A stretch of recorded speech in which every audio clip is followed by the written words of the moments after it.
This morning, tickets for Sunday's matchup against the Tampa Bay Buccaneers are sold out.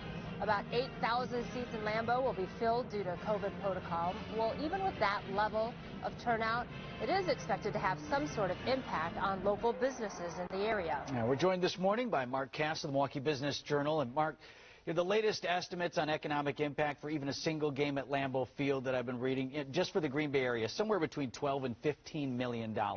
Nowhere near that bump, obviously, expected this time around, but some fans better than none probably for businesses.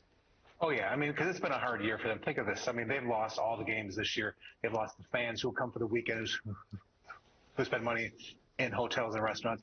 So it's been a bad year. It's been a hard year for them. To have any fans up there is good, but obviously nowhere near where it could be for a playoff game. And playoff games are huge because the people come in for all weekend. They spend lots of money there. So this is a small step in the right direction. And Mark, I would imagine similar story for the Milwaukee Bucks. I mean, we have the Lakers coming to town tonight, which would have been a marquee game with LeBron James, and those businesses and bars around Fiserv Forum really feeling it. Yeah, I mean, it's been a hard year for them already, obviously, with what's been going on, but not having that occur is huge. You think about the playoffs a couple years ago and kind of what was going on in that region. Yeah, people there all day, all night, in the restaurants, spending money. It was big. To have the Lakers in town tonight, it would have been a huge game. You would have had a lot of people around the arena, spending money in the restaurants, in the stores, walking around, being great.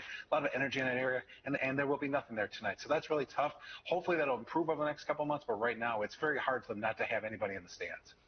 You know, Mark, and even at all of that, as some people are going back to bars and restaurants and experiencing game day, even at limited capacity, these business owners have to walk a tight line. I was reading about Stadium View, which Brian and I lived and worked in Green Bay for many years. We know it well, right there by Lambeau Field. They packed a lot of people in there for the Packers' last playoff game, and then they took all this criticism on social media. It's a fine line for them. It really is. When you think about what's going on throughout the area, is that they have to have enough in there to to really try to make money, but yet not really over the line. So it's a hard line to walk. So that's why you're seeing more outdoor seating. You're seeing more heat lamps. You're seeing more igloos outside. You're seeing really try to be creative to come up with things. And I think you'll see that up in Green Bay this weekend. You'll see outside seating, tents, things to try and because these are huge opportunities. And if you don't take advantage of them, you're going to really lose money. Well, with baseball coming up fairly soon here, hopefully, at least at this point, are you getting the indication that there could be fans at American Family Field this season? You know, I do, but probably not right at the beginning. Everything you hear is kind of later in the season. You hear, in terms of half stadiums or kind of stadiums really occurring later in summer. I do think at some point it's going to happen. You're seeing it across the country in some NBA arenas, a few fans at least. So I think hopefully sometime this spring you'll see a few fans out there, but you won't see full stadiums really for quite a while. All right, Mark Kass, always appreciate you getting up early for us with your expertise. Always good to be here.